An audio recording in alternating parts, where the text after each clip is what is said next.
네, 여러분 2011년도 3월 11일이었습니다. 2011년도 3월 11일 일본 동쪽에서 대지진이 있었습니다. 우리는 그것을 동일본 대지진이라고 그렇게 부릅니다.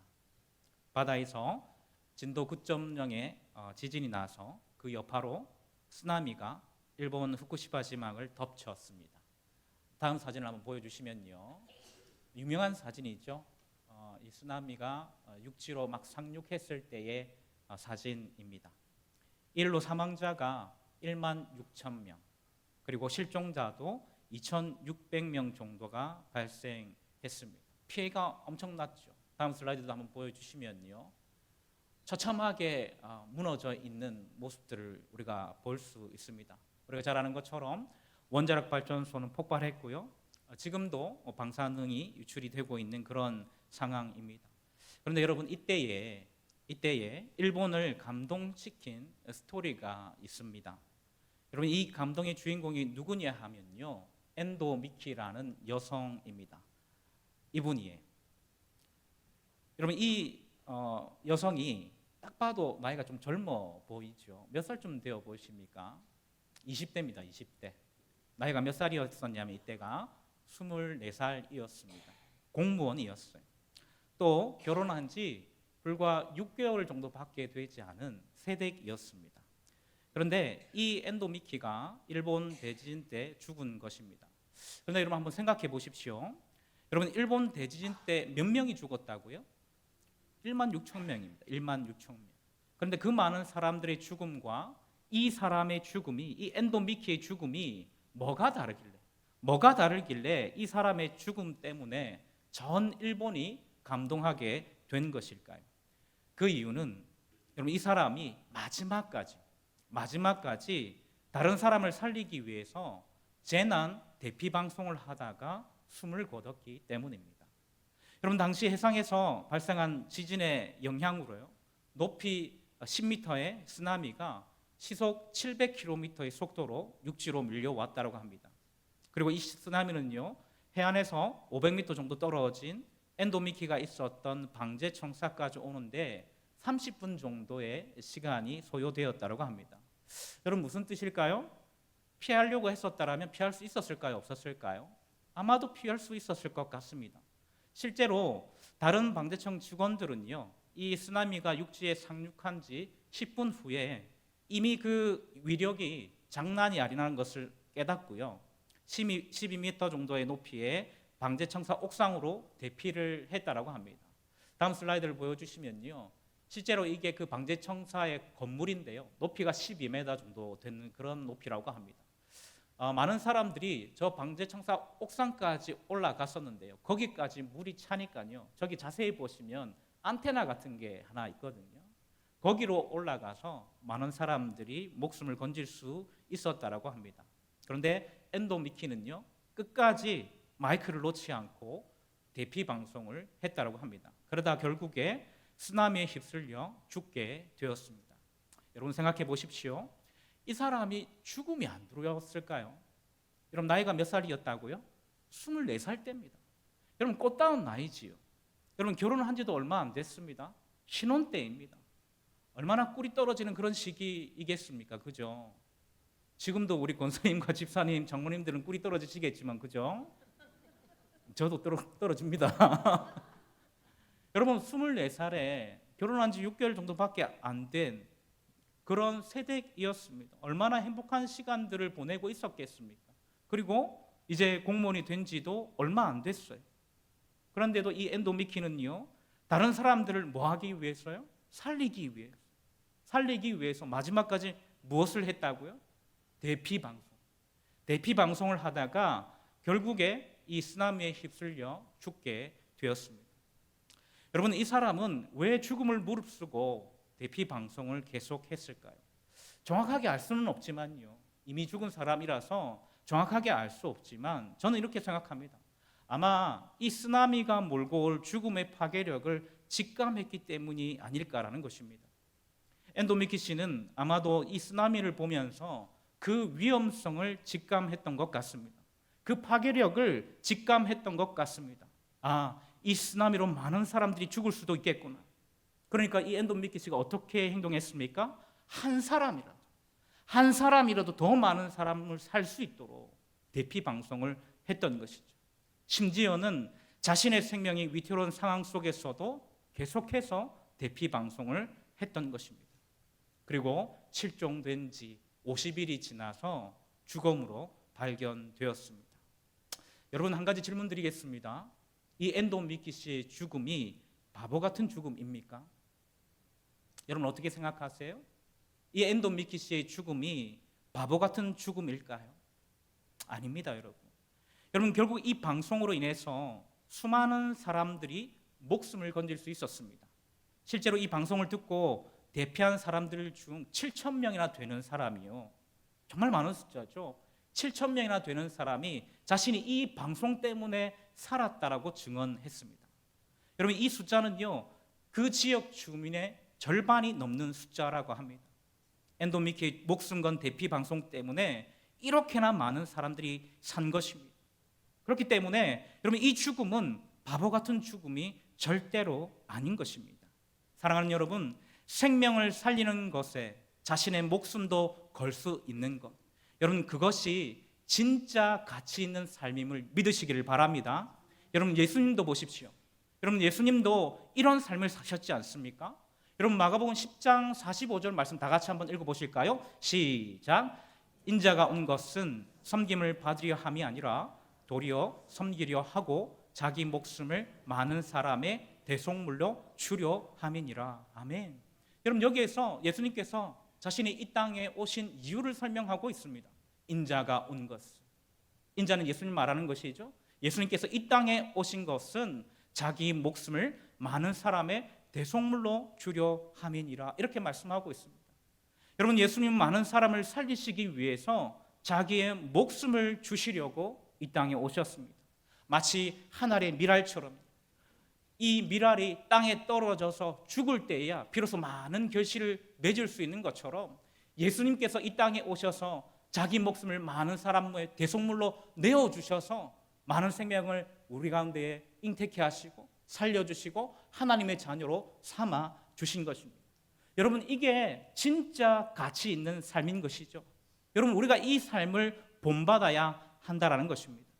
그런데 여러분, 이 세상에서는요, 이런 삶과는 반대로요, 안타까운 삶을 사는 사람들이 있습니다. 어떤 사람들인 줄 아십니까? 내 목숨을 걸 만한 일인지 아닌지를 알지 못하고 인생을 사는 것입니다. 여러분, 그런 사람들은요, 쓸데없는 일에 목숨을 겁니다. 여러분, 올해 3월에 인도에서 있었던 일입니다. 인도에서 20대의 한 남성이 야생 코끼리에 밟혀서 죽은 사건이 일어났습니다. 여러분, 놀라운 일이죠. 저희는 이해가 잘 되지 않는 일입니다. 그런데 인도에서 이런 일이 일어났다고 합니다. 여러분, 그런데 이 20대의 남성이 왜 인도 코끼리, 여러분 인도 사이다 아닙니다, 인도 코끼리에게 밟혀 죽게 된 것일까요? 여러분, 이분이 우연히 볼일을 보러 이제 야생 숲을 갔는가 봐요. 그런데 야생 숲에 볼일을 다 보고 보니까 저쪽 편에 야생 코끼리 2마리가 있었다고 합니다. 그럼 보고 가면 되잖아요. 그런데 이분이 그 야생 코끼리에게 가까이 다가갑니다. 왜 다가갔을까요? 추측해 보세요. 왜 다가갔을까요? 그 코끼리와 함께 셀카를 찍으려고. 실화입니다. 그 야생 코끼리와 셀카를 찍으려고 하다가 이런 어처구니 없는 일, 그 사람이 목숨을 잇는 이런 어처구니 없는 일이 벌어진 것입니다. 여러분, 이런 어이없는 죽음이 또 있을까라고 생각하실지 모르지만요, 의외로 많은 사람들이 이런 쓸데없는 데에 목숨을 걸다가요, 죽음을 맞이합니다. 어떤 사람은 폭포에 올라갔다고요, 죽게 되고요. 또 어떤 사람은 고층 빌딩에 올라갔어요. 여러분, 저는 고소공포증이 있거든요. 높은 데를 잘 못 올라갑니다. 그런데 고층 빌딩에 올라가서 셀카를 찍다가 거기서 떨어져서 죽는 사람들이 굉장히 많이 있다는 것이죠. 또 어떤 사람은 위험한 곳에 가서요, 셀카를 찍으려고 하다가 자기의 목숨을 잃는 경우가 너무나도 많이 있다는 것입니다. 한 해에만 이렇게 죽어가는 사람이 엄청나다고 합니다. 정말 어이없는 죽음이죠. 여러분, 어디 이런 것만 있겠습니까? 여러분, 지금 우리나라는요, 마약 때문에 골치를 앓고 있습니다. 언제 이렇게 우리나라가 되었는지 잘 모르겠는데 여러분 이제는 우리나라가 마약 청정국이라고 말하기 부끄러울 정도로 마약으로 인한 사건 사고와 사망 사건이 끊이지 않습니다. 여러분 너무나도 안타까운 생명들이 마약 때문에 죽어갑니다. 여러분 우리나라도 예외가 아니에요. 미국 같은 경우에는요, 이 약물 과다 복용으로 인해서 한 해에 10만 명이 넘는 사람들이 죽는다라고 합니다. 미국에서도 한인들이 많이 살지 않습니까? 이 사망자 속에 한인들의 숫자가 기하급수적으로 늘어나고 있다라고 뉴스에서 말을 하더라고요. 여러분 우리나라에도 이 마약으로 인한 사망자가 점점 늘어나고 있는 그런 실정입니다. 여러분 이런 죽음과 비교하면요, 사람을 살리기 위해서 죽는 것은요 절대로 의미 없는 죽음이 아니죠. 사람의 생명을 살리는 일은요 어떠한 경우라도 가치 있는 일이라는 것을 믿으시기를 바랍니다. 사랑하는 여러분, 하나님은 저와 여러분을 생명을 살리는 바로 그 일을 감당하도록 먼저 하나님의 자녀로 부르셨습니다. 그리고 전도를 통해서 그 일을 하게 하셨죠. 생명을 살리는 일을 하게 하셨습니다. 여러분 고린도전서 1장 21절 말씀이 이것을 잘 말씀하고 있죠. 우리 이 말씀 다 같이 한번 읽어보실까요? 시작. 하나님의 지혜에 있어서는 이 세상이 자기 지혜로 하나님을 알지 못하므로 하나님께서 전도에 미련한 것으로 믿는 자들을 구원하기를 기뻐하셨도다. 아멘. 여러분 하나님께서 전도에 미련한 것으로 믿는 자들을 뭐 하기를 기뻐하셨다고 말씀하고 있어요? 구원하시기를 기뻐하셨도다라고 말씀하고 있습니다. 여러분 전도를 통해서 우리는 사람을 살릴 수 있는 것입니다. 여러분 전도가 무엇입니까? 여러분 이 전도는요 우리의 인생, 우리의 영혼에 찾아오는 죽음의 쓰나미를 알려주고요 살 길을 알려주는 것입니다. 성경은 많은 곳에서 우리 인생에 반드시 찾아오는 죽음의 쓰나미가 있다라고 말씀하고 있습니다. 바로 죄로 인해 오는 쓰나미입니다. 여러분 한번 보실까요? 로마서 3장 23절 말씀입니다. 우리 다 같이 한번 읽어보실게요. 시작. 모든 사람이 죄를 범하였음에 하나님의 영광에 이르지 못하더니. 아멘. 여러분 우리가 잘 알고 있는 말씀이죠. 모든 사람이 죄를 범해서 하나님의 영광에 이르지 못하게 되었다라고 말씀하고 있습니다. 무슨 뜻일까요? 하나님과의 관계가 끊어졌다라는 것입니다. 절대로 끊어져서는 안 되는 하나님과 우리의 관계가 죄로 말미암아 끊어져 버렸기 때문에 영광스러운 하나님의 형상으로 창조된 인간이 그 영광스러운 하나님의 형상을 우상의 형상으로 바꾸어 버렸습니다. 그래서 자기의 인생의 주인이 자기인 줄 알고요 자기 마음대로 인생을 살며 자기가 원하는 신을 만들어냈죠. 여러분 그 결과로 우리는 다 하나님의 심판을 받을 수밖에 없는 사람들이었습니다. 여러분 로마서 1장 18절이 이것을 잘 말하고 있는데요 이 죄의 파괴력을 이렇게 설명합니다. 하나님의 진노가 불의로 진리를 막는 사람들의 모든 경건하지 않음과 불의에 대해서 하늘로부터 나타나나니 이렇게 말씀하고 있죠. 여러분 이게 바로 죄의 파괴력입니다. 죄가 하나님의 심판을 부르는 것이죠. 여러분 죄로 인해서 하나님의 진노가 하늘로부터 임하게 되는 것입니다. 여러분 그런데 이 심판에서 이 진노에서 예외인 사람이 있을까요? 없습니다. 성경은 없다고 이야기합니다. 히브리서 9장 27절 말씀 우리가 잘 아는 말씀이죠. 다 같이 한번 읽어봅니다. 시작. 한 번 죽는 것은 사람에게 정해진 것이요 그 후에는 심판이 있으리니. 아멘. 여러분 아무도 이 심판에서 벗어날 수 없습니다. 여러분 원래는 우리도 이런 존재였죠. 하나님의 심판을 받을 수밖에 없는 우리의 죄로 인해서 하나님의 진노와 하나님의 심판을 받을 수밖에 없는 비참한 존재, 그런 존재가 바로 저와 여러분들이었었죠. 여러분 그래서 에베소서 2장 3절에서 뭐라고 말하고 있습니까? 전에는 우리도 다 그 가운데에서 우리 육체의 욕심을 따라 지내며 육체와 마음이 원하는 것을 하여 다른 이들과 같이 뭐라고 말씀하고 있습니까? 본질상 진노의 자녀이었더니, 본질상 진노의 자녀이었더니 이렇게 말하고 있습니다. 여러분 이게 바로 우리의 원래의 신분이었습니다. 여러분 우리가 이 땅을 태어나서 우리의 죄로 인해서 하나님의 심판을 받다가 하나님의 진노를 받다가 나중에는 죽어서도 이 하나님의 영원한 심판을 받을 수밖에 없었던 그런 비참한 존재가 저와 여러분들이었다라는 것입니다. 그런데 이런 하나님의 진노와 심판에서 구원 얻는 방법을 하나님이 만들어 주셨습니다. 여러분, 그게 무엇일까요? 오늘 본문 13절입니다. 오늘 본문 13절 다 같이 읽어보겠습니다. 시작. 누구든지 주의 이름을 부르는 자는 구원을 받으리라. 우리 크게 아멘 하겠습니다. 아멘. 여러분, 이게 하나님이 만들어 주신 구원의 유일한 방법입니다. 여러분, 유일한 방법이에요. 다른 방법이 없습니다. 여러분, 이 13절, 여러분, 이 13절 제가 방금 읽었는데요. 여러분, 바울이 이 13절 말씀을 어디에서 인용해 온 것이냐 하면요, 요엘서 말씀에서 인용해 온 것입니다. 요엘서 2장 32절 말씀을 인용하고 있습니다. 거기에는 이렇게 기록되어 있습니다. 누구든지 여호와의 이름을 부르는 자는 구원을 얻으리니, 이렇게 말하고 있죠. 구원을 얻으리니 이렇게 말하고 있습니다. 여러분, 그런데 이 말씀은요, 구약에 나타난 하나님의 선교 명령, 전도 명령이라고 부릅니다. 주님의 이름을 부르고 주님을 신뢰하면 하나님의 진노와 심판에서 누구든지 구원을 얻는다라는 것입니다. 특별히 여러분, 요엘서 2장 32절의 앞부분인 28절을 보면요, 성령의 임재에 대한 말씀을 하고 있습니다. 여러분, 우리가 잘 알고 있는 말씀이죠. 우리 다 같이 한번 읽어보실까요? 시작. 그 후에 내가 내 영을 만민에게 부어주리니 너희 자녀들이 장래 일을 말할 것이며 너희 늙은이는 꿈을 꾸며 너희 젊은이는 이상을 볼 것이며. 아멘. 여러분, 이 말씀이 어떤 말씀이라고요? 성령의 임재에 대한 말씀. 이게 요엘서 2장 28절에 나옵니다. 그리고 이 말씀 후에 32절 말씀이 나오는 거예요. 선교 명령, 전도 명령이 그렇게 주어지는 것입니다. 여러분, 이것이 무엇을 의미하는 것일까요? 28절에서 말씀하고는 이 성령의 임함을 받은 사람들, 성령의 임재를 경험한 사람들은 전도를 해야 한다라는 것을 의미하는 것입니다. 사랑하는 여러분, 성령님이 우리와 함께하는 줄 여러분 믿으십니까? 왜 이렇게 소리가 작죠? 여러분, 이거는 아멘 해도 되는 겁니다. 여러분들이 예수님을 믿어요? 예수님으로 인해서 여러분 구원받았음을 믿어요? 하나님의 자녀가 되었어요? 여러분, 그러면 여러분 마음속에 누가 계세요?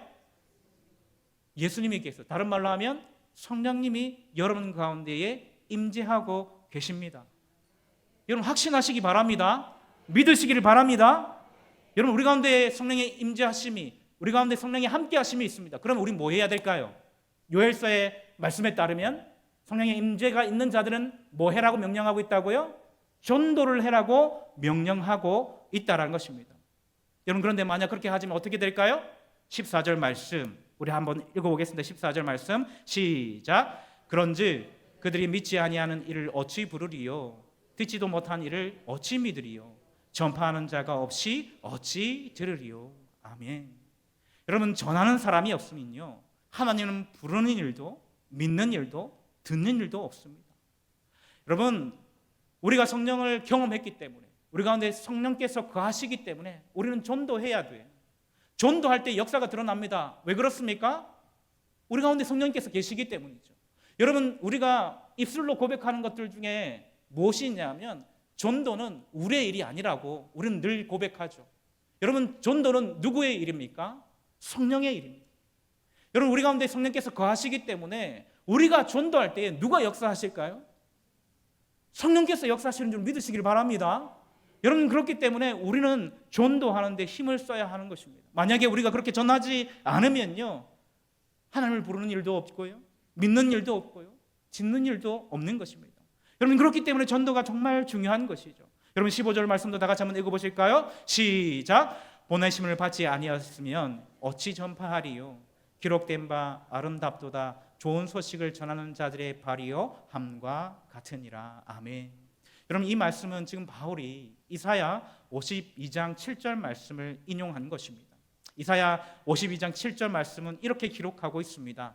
좋은 소식을 전하며 평화를 공포하며 복된 좋은 소식을 가져오며 구원을 공포하며 시온을 향하여 이르기를 내 하나님이 통치하신다 하는 자의 산을 넘는 발이 어찌 그리 아름다운가, 이렇게 말씀하고 있습니다. 여러분 원래 여러분 이사야서에서 말하는 이 아름다운 소식, 좋은 소식, 복된 소식은 바벨론 포로에서 귀환하는 소식을 말하는 것입니다. 그런데 바울은 오늘 본문에서 그 말씀을 인용하면서요, 바벨론 포로에서 돌아오는 그 복된 소식을 예수님을 믿어서 온 세상 사람들이 구원을 얻는 것으로 적용합니다. 무슨 뜻일까요? 죄로 인한 하나님의 진노와 심판에서 해방되는 유일한 방법은 복음밖에 없는데, 그 복음을 전하기 위해서 보냄을 받은 사람들이 없다면 사람들은 절대 복음을 들을 수 없고 구원을 받을 수 없다는 것을 말씀하고 있는 것입니다. 그렇기 때문에 그 복음을 전하는 사람의 발이 아름답다라고 오늘 보면 15절에서 말하고 있는 것입니다. 사랑하는 여러분, 말씀을 정리하도록 하겠습니다. 여러분, 그렇기 때문에 우리는 복음을 전해야 하는 것입니다. 우리가 이 복음이 얼마나 복된 것인지, 좋은 것인지 알기 때문에, 경험하고 누리고 있기 때문에 우리는 그 복음을 전해야만 합니다. 여러분 믿으십니까? 디모데후서 4장 2절 말씀, 디모데후서 4장 2절 말씀, 우리 말씀 다 같이 한번 읽어보겠습니다. 시작. 너는 말씀을 전파하라. 때를 얻든지 못 얻든지 항상 힘쓰라. 아멘. 여러분, 우리가 복음을 전해야 될 사명이 있다는 것을 기억하시길 바랍니다. 우리가 전하지 않으면요, 듣는 이가 없고요, 믿는 이도 없게 되는 것입니다. 우리가 전할 때에 성령께서 우리와 함께 역사하셔서 성령의 열매를 맺게 해주실 줄로 믿으시길 바랍니다. 사랑하는 여러분, 엔도 미키가 쓰나미의 파괴력을 직감하고 자신의 목숨을 버리면서까지 대피 방송을 했던 것처럼, 죄로 인한 영적인 쓰나미에서 구원받을 유일한 방법이 예수 그리스도밖에 없다는 것을 우리가 안다면 우리도 그 예수 그리스도를 전해야 할 줄로 믿으시길 바랍니다. 생명을 살리는 일이라는 것을 기억하시고, 우리 엔도미키가 그랬던 것처럼 우리도 그들에게 예수 그리스도를 증거할 수 있기를 주님의 이름으로 축복합니다. 여러분, 이번 주는 드디어 우리가 기도하고 준비했었던 가을 전도 초청 주일입니다. 이번 주 우리 모두가 엔도미키와 같은 사람이 될 수 있기를 바랍니다. 그래서 우리가 사랑하는 사람들, 우리가 태신자로 품고 기도하는 사람들을 초청해서 우리의 인생을 덮쳐오는 죽음의 쓰나미에서, 그 죄의 파괴력과 영향력에서 벗어날 수 있는 유일한 방법인 이 예수님을 소개해서 이 자리가 그런 사람들로 넘쳐나는 복된 자리가 될 수 있기를 주님의 이름으로 축복합니다.